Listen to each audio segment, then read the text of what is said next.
안녕하십니까, 딸기 케이크입니다. 좋은 영상을 만들고 싶습니다. 그런데 이 좋은 영상을 만들려면 무엇보다 돈이 필요한 것 같아요. 카메라를 2, 3천만 원을 주고 사고 나니까 그 다음엔 렌즈가 또 문제가 되는 거예요. 와, 좋은 카메라에 달리는 렌즈들 최소한 잡아도 프라임 렌즈 하나에 600만 원 정도는 하더라고요. 기본으로 한 3알 정도는 있어야 되니까 그것만 해도 근 1800만 원 돈이 들어가는 거예요. 거의 이제 뭐 좌절의 수준에 이르게 되더라고요. 그러던 차에 이제 그 후지논에서 새로운 렌즈가 출시가 됐어요. 후지논 1855T 2.9 렌즈죠. 바로 이 녀석입니다. 렌즈의 가격, 무엇보다 중요한 게 좀 그거라고 생각을 해요. 줌 렌즈잖아요. 가격은 500만 원 중반대예요. 부가세 뭐 환급 받는다고 치면 500만 원 정도라고 생각하시면 맞는 것 같고, 그리고 이 시네마 렌즈로 기획이 돼 가지고 우리가 그동안 접해왔던 프라임 렌즈라든가 혹은 포토 렌즈, 사진용 렌즈를 영상에 적용시킨 것과는 상당히 다른 모양새를 가지고 있습니다. 형태가 다르면 특징도 달라지는 거예요. 디테일한 걸 한번 살펴볼게요. 일단 앞쪽부터 봐야 되는데, 이 앞에 달린 게 번들로 들어있는 고무 후드예요. 이게 박스 속에 들어 있습니다. 그리고 이 앞에 후드 캡이 이렇게 채워져 가지고 들어 있어요. 상당히 고맙더라고요, 이런 후드를 같이 넣어준 거에 대해서. 그리고 렌즈를 보호할 수 있는 렌즈 캡이 같이 들어가 있습니다. 이 상태로 포장이 되어 있고요. 액세서리 말 나온 김에 액세서리에 대해서 조금 더 설명을 드리면요, 이렇게 보시게 되면은 이쪽에 요 줌링을 조절하는 줌 레버가 이렇게 들어 있어요. 요 줌 레버도 그 번들로 들어 있고요. 그리고 이 아래쪽에 렌즈 서포트, 요 렌즈 서포트는 높이에 따라서 3개로 분리가 돼요. 세팅을 해 보시고 필요한 높이로 요거를 빼 가지고 사용을 하시면 돼요. 설명해 드리려고 달아놓은 거라서 일단 이렇게 빼놓고 계속 진행을 해 보겠습니다. 후드 뒤쪽으로 뭐가 있냐면은 포커스 링이 위치를 하고 있습니다. 포커스 링 같은 경우는 200도를 회전을 해요. 무한대 다음에 10m가 있어요. 그리고 5m, 4m, 3m 요 구간이 상당히 넓어요.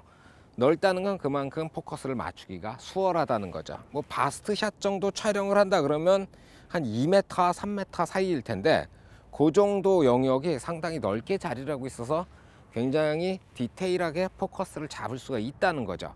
거기에다가 이 포커스 링 뒤로 제일 뒤쪽으로 마크로 레버가 달라붙어 있어요. 말 나온 김에 제가 한번 돌려 볼게요.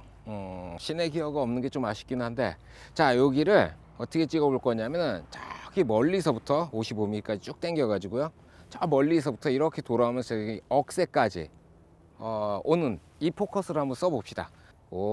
무한대를 제가 요걸로 옆에 거 보고 맞췄는데 적당히 잘 맞는 것 같아요. 자, 무한대에서부터 펜을 하면서 이렇게 오면서 이제 억새로 들어와 봅시다. 잠깐만 아니, 이 해 때문에 너무 밝아가지고 파인더가 안 보여요. 이건 좀 감안을 좀 해주세요. 근데 돌리기가 상당히 수월하다는 거예요. 이 범위가 포토 렌즈를 가지고 이런 걸 찍어 보시면, 저희 무한대잖아요. 무한대 바로 옆에 막 이 타닥타닥타닥 붙어 있으니까 그 포커스 맞추기 굉장히 힘든데, 이 녀석 같은 경우는 그 범위가 넓으니까 이런 거 돌려보시면 좀 수월하다는 거고요. 거기에다가 마크로 촬영을 해 봅시다. 자, 마크로 버튼을 이렇게 당겨 가지고, 요게 대략 전에 보니까 제 팔 하나 정도, 요 정도 길이면 그게 끝이더라고요. 자, 요 정도. 오케이. 눕힙시다. 요렇게 좋아요. 제 휴대폰을 놨고요. 그리고 이렇게 내려서 마크로 들어갔고 당겨 봅시다. 자, 요 정도. 이게 최소한이죠. 그렇죠. 한 요 정도 카메라 잡은 상태에서 손 닿는 위치까지 이렇게 포커스가 잡혀요. 그리고 마크로 상태에서 다시 이렇게 포커스를 돌려보면은, 마크로 상태에서 돌려보면, 자, 이게 지금 무한대를 넘어가서 억새인 데까지, 마크로 상태에서는 무한대 포커스가 한 저 정도 나온다고 생각해 주시면 되겠네요. 한 1.5, 그 정도인 것 같아요. 포커스를 상당히 디테일하게 잡을 수 있고, 거기에 마크로까지 같이 들어가 있으니까 그런 면들이 촬영을 하면서 도움을 굉장히 많이 줘요. 포커스 범위가 상당히 광범위하기 때문에 꽤 가까운 거, 여기까지 뭐 팔 하나 길이 정도 여기까지 커버가 되니까 그런 것들이 참 만족스럽더라고요. 우리 잡으러 왔나 본데요.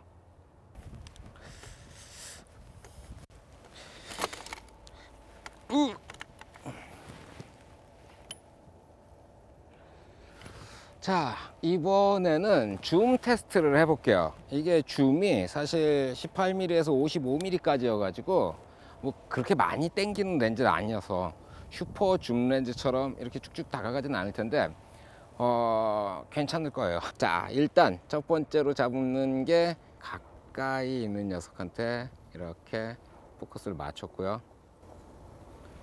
오케이.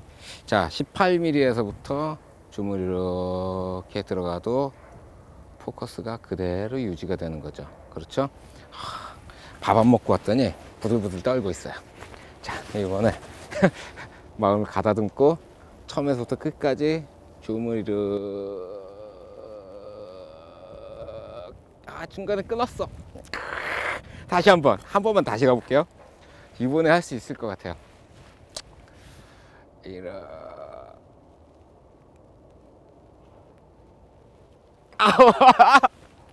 숨도 안 쉬고 돌렸는데 부드럽게 가는 건 손으로 쉽지 않네요. 그냥 이렇게 좀 파워풀하게 좀 밀었다 당겼다 밀었다 당겼다 뭐 이래 보시면은 괜찮아요. 오, 그러네. 어쨌든 18mm에서 55mm까지 줌이 되는데 포커스를 잡아 놓으면 줌을 움직여도 포커스가 틀어지지 않는다는 거죠. 이 뒤로 이제 조리개 링이 있는 거죠. 단수 없는 무단으로 조리개 링이 2.9에서 22까지 있고요. 이건 사실 뭐 별로 설명드릴 게 없는 거잖아요. 그리고 그 뒤에 FF라고 써진 부분이 있어요. 이걸 딱 풀러가지고 이렇게 돌리면 이 전체가 이렇게 움직여요. 흔히들 이걸 보고 백포커스라고 부르곤 했었는데 이 렌즈에서는 이제 플랜지 백을 조절할 수 있다는 설명을 하더라고요. 그게 뭐냐 하면은 여기 보면 센서 면이 있잖아요. 촬상 기준면이 있고 렌즈 뒷단이 있고 이거 길이가 조절이 된다는 거예요. 그래서 이 광고나 홍보 카탈로그를 보면은 커스터마이징한 카메라에 사용할 수 있도록 이 기능을 만들어 놨다 이렇게 해놨는데 이거 보면 꼭 그 ENG용 렌즈를 보는 것 같기도 하고 사실 이걸 저희도 상당히 기대를 하고 그 캐논 마운트 카메라에 갖다 붙여보려고 그랬었어요. 그런데 무슨 짓을 해도 포커스 안 잡히더라고요. 캐논은 어려울 것 같고요. 개인적으로는 마이크로 포 서드 정도면 어떻게 잡히지 않을까라는 생각도 좀 들어요. 그런데 지금은 아직까지는 특별히 해답을 못 찾았고요. 자, 이렇게 해서 기능적인 면들은 다 설명을 드렸는데 일단 처음에 말씀드린 것처럼 이 렌즈가 길다는 거에 오는 장점이 또 있죠. 뭐냐면은 제가 지금도 이걸 설명드리면서 어떤 시내 기어들 팔로우 매트 박스라든가 팔로우 포커스라든가 이런 걸 안 달고 설명을 드리냐고 좀 힘들었는데 그런 걸 달게 됐을 때 상당히 편하다는 거예요. 저희가 실제로 촬영을 하면서 이제 팔로우를 좀 앞으로 보냈는데 그 0.8M이라고 써져 있는 08피치짜리 이거를 팔로우를 갖다 붙였는데 딱 들어맞고 그리고 이 기어를 앞으로 들 수도 있고 뒤로 들 수도 있게 만들어졌더라고요. 요 구경도 그거에 맞춰서 조절이 됐다는 거죠. 그런 것들. 그리고 특별한 경우에 이제 무선 팔로우라든가 그거를 사용을 하게 되는데 3개짜리를 여기다 달았을 때 포커스랑 줌이랑 조리개까지 3개가 여기 다 달라붙을 수 있다는 거죠. 정규 사이즈의 제품이라는 거예요. 이전에 나왔던 애들은 글쎄요, 포토 렌즈에 그거 기어링 붙여가지고 단다고 그걸 달 수는 없잖아요. 그런 면에 있어서 상당히 여유로운 거고 거기에 아직은 안 나왔지만 50 135 렌즈가 나왔을 때 그것도 이거랑 크기가 거의 똑같거든요. 그러다 보니까 렌즈를 바꿔 끼더라도 그런 기어들과 맞물린다는 거에 대해서 상당히 그런 것들이 좋아 보이더라고요. 후지눈에서는 18mm에서 135mm까지가 주로 사용되는 포컬 랭스라고 생각을 하더라고요. 제가 생각해봐도 일단 최근에 나온 것들이 이제 슈퍼 와이드, 뭐 울트라 와이드에서 뭐 14mm 이런 거 시네마 렌즈가 나오지 그 전까지는 그런 렌즈도 별로 없었잖아요. 18mm만 해도 상당히 울트라 와이드였으니까요. 18mm 그리고 그 위로 21mm 혹은 24mm 뭐 이런 것들이 있고요. 그리고 35mm 있고 50mm 있고 75mm 혹은 85mm가 있죠. 그리고 그 위로 100mm, 135mm 이렇게 있으니까 최근에 출시된 슈퍼 와이드가 아닌 이상은 진짜로 이 렌즈가 시네마 영역에서 사용하는 모든 렌즈들을 커버를 한다는 거죠. 거기에 조리개도 2.9라는 거고요. 자, 이 정도에서 저희가 촬영했던 영상을 좀 보여드리고 싶어요. 뭐 별건 아니지만 그래도 요 장비 FS5에다가 185 렌즈를 이용해 가지고 얼마 전에 촬영한 영상이 있습니다.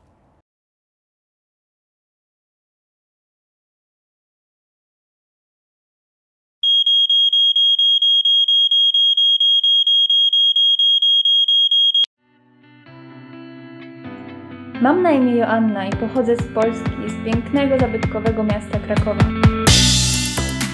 Kiedy już uda mi się wydostać z objęć ciepłej kołdry, nadchodzi czas na wrzucenie czegoś na ząb.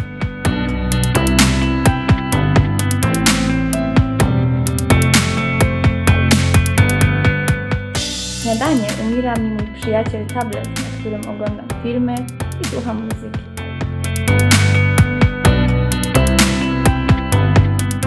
Poranek nie obyłby się również bez filiżanki gorącej kawy.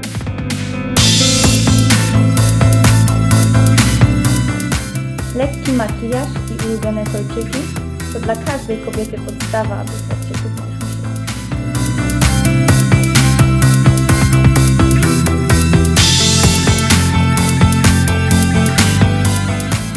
Nie można również pominąć porannego rytuału wyboru ubrania. Dlaczego? Poza nauką języków obcych to właśnie moda jest moją największą pasją. Gdy jestem gotowa wystawić czoła nowym wyzwaniom, nie pozostaje mi nic innego jak wyruszyć do pracy. Do zobaczenia w studiu, gdzie uchylę rąbka tajemnicy z zakulis życia modelki.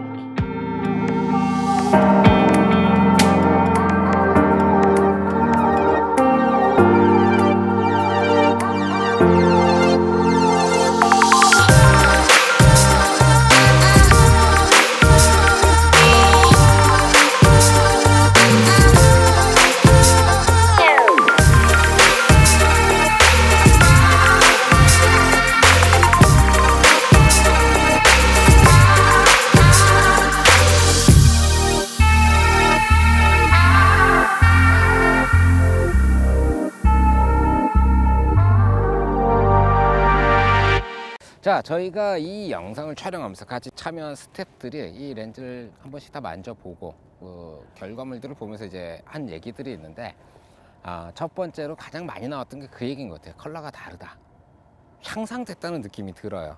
일단 소니로 촬영하면 저희가 스트레스를 받는 부분이 스킨톤이었어요. 항상 그래요. 저 같은 경우에는 개인적으로 이제 벌꿀 색깔을 굉장히 좋아해요. 그 색으로 만들어지는 스킨톤을 굉장히 좋아하는데, 거기에 살짝 붉은색 올렸을 때 상당히 예쁘게 나오는 그런 것들이 있어요. 여러분이 좋아하시는 색깔하고 이 렌즈 색깔이 잘 맞아 떨어진다면은 정말 만족하실 것 같아요. 자, 그리고 그 다음은 뭐가 있냐면은 촬영 시간이 단축이 되는 거예요. 이게 사실 저희가 이제 시내 기어를 가져갔던 것도 팔로우 하나뿐이었는데, 줌을 이렇게 뭐 손으로 조정하면서 뭐 줌밍을 한다, 뭐 그것도 테스트를 좀 해보긴 했는데, 전동으로 이렇게 조절하는 그 전동 팔로우 있잖아요. 그게 없이는 이 줌밍을 하는 걸 사실 그렇게 쓸 일은 없을 것 같고, 그럼에도 불구하고 렌즈를 갈아 끼지 않아도 되니까, 심지어 마크로까지 지원을 하다 보니까 이게 촬영 시간이 한 3분의 1은 단축되는 것 같아요. 세팅을 바꾸는데 상당히 재빠르다는 거예요. 거기에 저희가 시네마 카메라를 쓴 게 아니고 FS5로 촬영을 하다 보니까 이것 자체가 시네마 카메라에 비해서 가벼워지면서 모든 부분에 있어 시간이 3분의 1 정도 단축을 했다는 게, 그게 상당히 중요한 점이라는 생각이 들어요. 그리고 이제 개인적인 의견이 몇 가지가 있습니다. 이거는 뭐 결론은 아니고, 제 생각에는 앞쪽에도 말씀드렸다시피 이 렌즈가 길잖아요. 기존에 우리가 포토렌즈 그러면 이게 각이 이렇게 넓고 짧다 보니까 빛이 꺾여서 들어오는 분해각이라고 그러거든요. 디테일을 띄우기 위한 분해각, 그게 굉장히 넓은 렌즈에서 좁게 들어오니까 좀 급격하게 줄어들었는데, 이거 같은 경우는 이게 길다 보니까 이 분해각이 좀 완만해지는 것 같아요. 그래서 이미지 센서가 렌즈에서 들어오는 빛을 먹는 거에 대한 이득이 있지 않을까, 그런 개인적인 생각이 있어요. 근데 보기만 해도 다르잖아요. 그러니까 다른 결과를 내준다는 거죠. 디테일도 괜찮고, 인터넷을 보니까 왜곡에 대한 이슈가 좀 있었어요. 저도 그 영상을 봤는데 이렇게 카메라에 꽂아 가지고 뭘 테스트한 게 아니고 그 전용 그 머신을 가지고 이렇게 딱 해가지고 상당히 조금 과격하게 표현된 게 아닐까라는 생각이 좀 들어요. 저희가 이걸 가지고 풀 와이드, 그러니까 18mm에서 찍은 영상입니다. 글쎄요, 어떻게 생각하실지 모르겠지만 저는 이 정도면 적당하다는 생각이 들어요. 와이드니까 배럴 디스토션이 조금 있어야 그게 와이드 같고, 너무 칼같이 이렇게 딱 잘리는 걸 원하신다면 건축 사진을 위해서 만들어진 렌즈를 쓰시면 그런 것들 괜찮지 않을까 생각이 들어요. 와이드 렌즈에서 배럴 디스토션이 없다는 게 제 입장에선 더 부자연스러울 거라는 생각이 드는 거죠. 자, 그 정도면 배럴 디스토션에 대한 얘기는 된 것 같고요. 마무리를 해볼게요. 정리를 하는 거죠.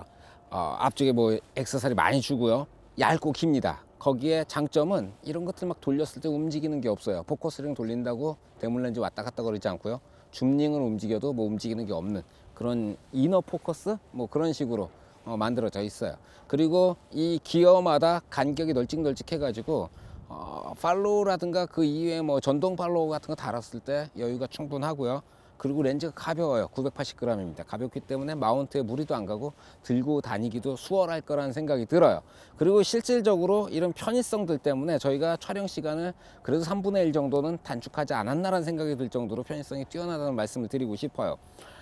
그리고 화질도 이건 개인적인 취향에 대한 부분이잖아요. 그런데 저 같은 경우는 상당히 만족을 했고 제 주변에 있는 모든 분들이 이거 화질을 보고 감탄을 했다는 거죠. 그런 게 있습니다. 자, 적용 가능 카메라는 FS7, FS7 마크2 그리고 FS5, 알파 6500, 6300 이런 그 크롭이라고 부르는 슈퍼 35에 적용이 가능하고요.